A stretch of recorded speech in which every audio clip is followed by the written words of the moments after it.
readers of mine. This video is to introduce just some basic ways of using the Bbot emulator.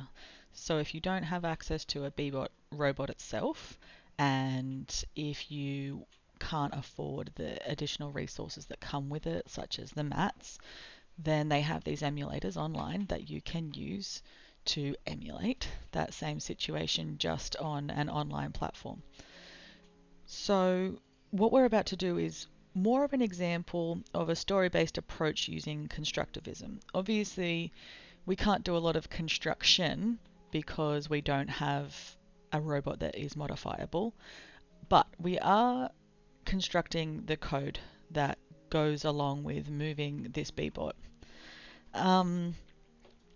Say, for example, this is the mat that you're starting with. So you would begin by explaining to the students that we can move forwards, and this means we turn. We don't actually move, we just turn left and right. This stops our Bbot. We can start again, we can pause his movement, and this starts. What they do need to remember when they are using the Bbots, as much as when they're using their emulators, is they cannot see what selections they have made. They have to make them and then press go. A good way to introduce your young students to how to use this is for them to first write down the instructions or the code before they actually plug it in. It might be hard for them to recall what they have already pressed, what they haven't pressed, what they might need to change, to go back and identify the issues in the solution that they were trying to propose. Why did it not work? That way, when you're using your questioning techniques, you can actually help point out where they went wrong and what they might need to look at. So let's have a look at one example with this map. You could start by using this story-based approach. You could start by saying Bbot wants to go on an adventure. It's such a nice day outside. Write a story about all the places that he wants to go. Write down the instructions he needs to take in order to get there, and then take him on his adventure using the emulator. So for example, students could start by saying something like, Bbot loves the park. He wants to go to the park. Then they could write down the instructions he would need to take to get there.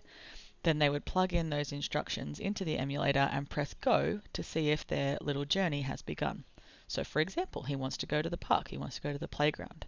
We need to go forwards once, forwards a second time, forwards a third time, and forwards a fourth time. Now we can press go and see if that is the correct instructions or the correct code.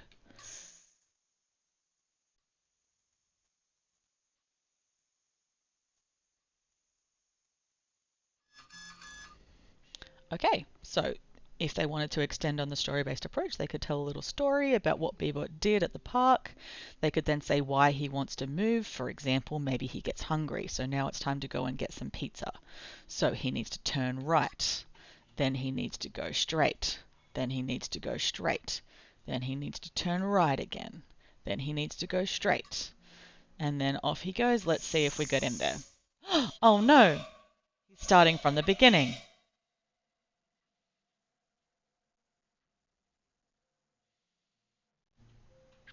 So now students have a very good example of what can happen. They should have made him start from the beginning rather than using the same code they had already plugged in before. Okay, and actually it does show their instructions that they give the Bbot down here, which is wonderful.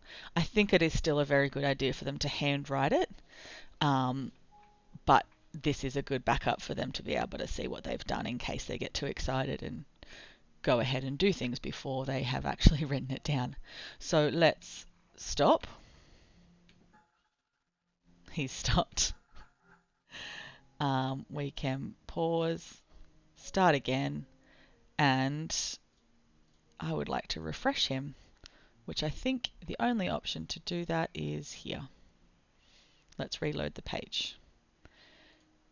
This is the initial home page. Okay, so if you get to the point where the students are doing this, you can see that it actually gives you instructions. So you can move around and choose which mat you would like. There's lots of different options. Let's move on, because I think the last example of the story-based approach is enough. Let's say you're using this mat. It's a really good opportunity to combine robotics and coding and computational thinking with English.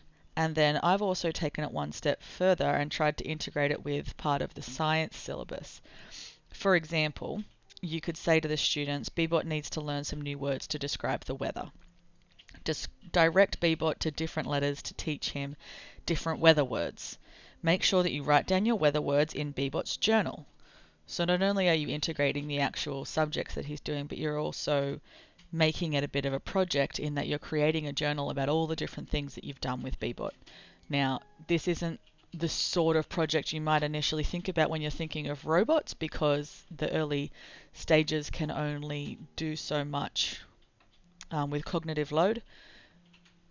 But this is a good way of showing the different outcomes that you can achieve with Bbot, having one journal to show all the different things that he has done or that the students have made him do. So for example, let's take our weather words journey. They need to direct their Bbot to different letters and create different, and identify different words that are associated with those letters that have to do with the weather. So, for example, let's take him to R. So he has to turn around, he has to go right, and he has to go right again. And you see, that's actually a very good example, because there is not one way to do this. There is many ways to get Bbot from the K to the R. I am just doing one potential way that they could choose, but that is the wonderful part about this. They don't need to know that there's one right and one wrong. So we've got him turned around right now. Now he needs to go straight twice. I'm going to turn him around again and go straight twice. Let's see how I did.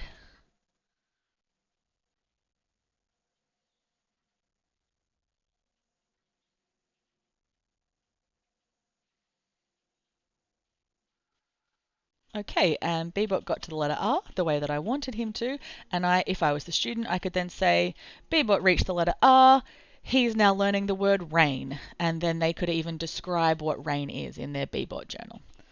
So that's just a couple of ways to use the Bbot emulators, which just goes to show that even if you can't get access to the actual robotics in your school, there are multiple ways online that are helping you achieve the same results, and certainly introducing even the youngest of your students to computational thinking with robotics, where they're actually using coding to direct an object to move around, which is pretty great. All right, happy teaching.